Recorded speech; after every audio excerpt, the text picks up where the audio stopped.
Hello money magnets and master traders, it's your Uncle Charters, and here on Uncle Charters' YouTube channel we use the price action as an indicator on whether to enter puts or calls. We do it level to level style with runners. For an example, I wrote in my Discord 694.5 is holding as resistance and 693 is holding as support. That was in the pre-market. Watch the break of the range. If 694.5 clears, another test of 696 is in play, and if it clears, bulls win with 697.5 and 699 plus in play. And then I also wrote for the bear case, if 693 fails, 691.7, 690.5 and 689 in play. Below 689, bears win and end the chop. I was referring to the rising wedge pattern, and I used the 15-minute chart. I have these levels from the daily chart, and I used the 15-minute chart, and look at here, it broke down 693, which Uncle alerted in his Discord. 693 failed, put in 691.7 and 690.5 in play. We hit the 690.5 level, and I let my Discord members know, if you played the 693 breakdown, be sure to secure most profits as close to 690.5 as possible and leave a runner. Triple Q, I did the same thing. I've been covering a lot Triple Q lately, and when we had the setup with the breakdown, 625 just failed, put in 623 in play. Look at that, beautiful. Broke down 625, broke down 623. I think I alerted that as well. Yep, 623 lost as support, put in 621.5 and 620 in play, smash 620. And that's what I do in my Discord. And yes, on Friday, we had some good price action in the morning, the first hour and a half, but then it just chopped for the rest of the day. This is why Uncle loves to play level to level style, get in, get out, no greed, because it could be trading well 1 minute and the next it starts chopping. So get in, get your money, and get the hell out of there. So let's go to the daily chart so we can plan for this week. I mentioned in the last video that as long as it's within the rising wedge, 689 up to 696, SPY's in chop mode. I am in neutral mode as long as we are within that range, and I need to see the break of that range for me to truly feel bullish or bearish. Don't get it twisted. I will still trade it. Just like I showed you on the 15-minute chart with SPY and Triple Q. I will still trade it. I will trade it bullishly, bearishly, doesn't matter. Whatever the indicator, aka the price action, tells me to do, I will follow it with proper risk management. And I'm going to stick with that plan for today or this week as well. Between 689 up to 696 is neutral territory. Now, if we're in that territory, within that range, we should know the levels as well so that we can trade it unbiasedly, level to level style, make your money. And the levels are still overall the same. 691.6. I've been watching the 0.7. So 691.7 is one of my levels. Above it, 693, 694.5, and 696. Those are resistant levels within this range, this neutral range. Above 696, I would be bull biased. If it clears, if it breaks out, rising wedge or not, if it breaks out, that's the price action telling you to be bullish, and I encourage you to listen to the price action and not the bias that we may feel within.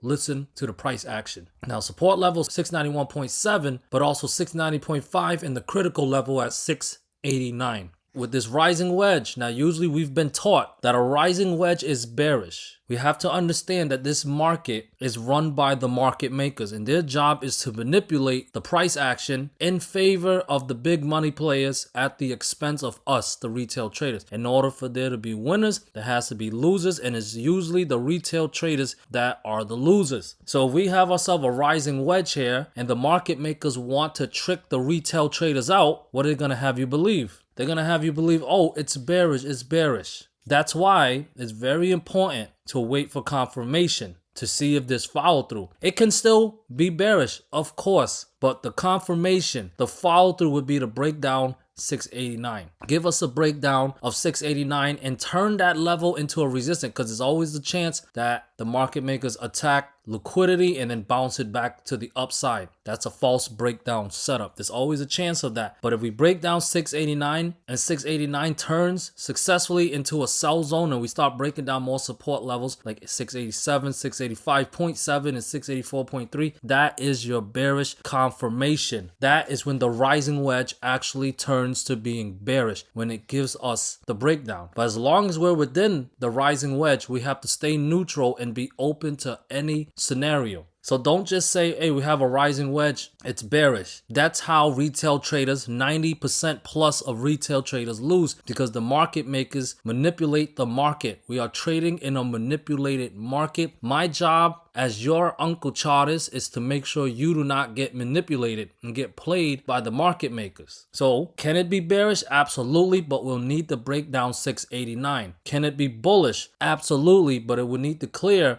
696. Between 689 and 696 remain neutral, but of course you guys do what you feel is best. That is just my recommendation. Moving on to triple Q. Now in my last video I spoke about the ascending triangle pattern. Triple Q has its own structure to watch, and there you go. We have multiple tests around the 629.2-ish area, and we are continuing to get higher lows. Now ascending triangle patterns are usually bullish. We see a bullish pattern on triple Q while we see a bearish pattern on SPY, but it's the same principle. Unless we get the breakout or the breakdown, we should remain neutral. To be bearish on triple Q, we need that breakdown of 620. We're below 623 fib level. That's a start for the bears, but we need to break down 620 for the bears follow through and put 618, 616 or much lower in play. I wouldn't be surprised if we get a 5 to 10, maybe even a $15 drop to the downside, but it would need to give us the breakdown and hold 623 as resistant and break down 620, and then boom, we are not in neutral territory anymore. We are in bearish territory. However, if the market makers decide to bounce this back to the upside, 623 is the level that must clear. That's a fib level. We had 2 closes below it, 3 closes below it so far. And if it recaptures, that's a false breakdown. And it's good enough for me to believe that we can head back to the top of the triangle pattern. 628 to the 629.2 zone. If we clear 629.2, that is when I will lean bullish and favor 632 gap fill and 636 fib extension level being tested. And it would not surprise me if we get even higher up to 640 plus. Are we on the same page, guys? Tesla still overall looking bearish, but for some weird reason, it's not showing bearish follow through, at least not yet. Maybe this is the week where it does that. But so far, we've been rejected from the 50 DMA and we're still closing below my yellow down trend line. I just need to see some bearish follow through. 440.8 and 444 are still the resistant levels to watch. As long as below those levels, Tesla is still bearish, and I favor a 10 to 20, possibly even a $30 drop to the downside. 427 is a fib level. 407.6 is a fib level. I would not be surprised if we eventually hit those targets, so long as Tesla can stay below the 440.8 fib level and the 50 DMA. But if we recapture those levels, 440.8 and 444 both must clear, and I would favor a bounce up to 454.5 and above 454.5. I will lean bullish. Tesla would enter breakout mode, and I would not be surprised if we get back above 470 plus. There is a gap all the way up at 475-ish. That would definitely be a target of mine if we can get the breakout above 444. NVDA looking bearish. It's looking bearish. Even though we had the breakout of this minor downtrend line, they failed to recapture the 188 level. It looked like they were going to do it, but they didn't. They failed at the end of the day, retesting the 20 DMA. So if there is bearish follow through, 186 and 184.2 fib levels still must fail. Now 186 is around the 20 DMA, 184.2 is around where there's a gap fill. They're both critical levels. And if they fail, expect a lot more downside. I believe we can break 181 on the next test, get down to 177 to the 174.5-ish area. I still will not get bullish unless 188 and 192 clears as resistant. Amazon is consolidating, and for me to be bearish some more, I'm overall bearish, but in the short term it's consolidating. For me to be bearish some more, staying below 238.8 is needed. Breaking down 236.2-ish would definitely help the bear case scenario out. There's a fib level. That's 234.8. If those levels fail, get us below the 20 DMA. We'll likely head to the bottom of my triangle pattern all the way at 228-ish, 229-ish. And below 229 would be breakdown mode. If it's bounce time, 240.4 and 242 still must recapture to head back to the top of the triangle pattern, 247.4-ish. And above 247.4, we'd enter breakout mode, and I would favor an $11 pop to the upside. Here's Microsoft, still consolidating. It did manage to recapture the 458 level, so watch that level carefully. Above 458 and clearing 460, would definitely make it possible for Microsoft to bounce. I have a fib level at 464.89 and must recapture that. Send us back up to 471 and above 471, I'd be bullish again on Microsoft, at least for the short term. However, we break back below 458. I have support at 456 and 454 as well. We break down those support levels. The sell-off, the bearishness continues for Microsoft for another $10 to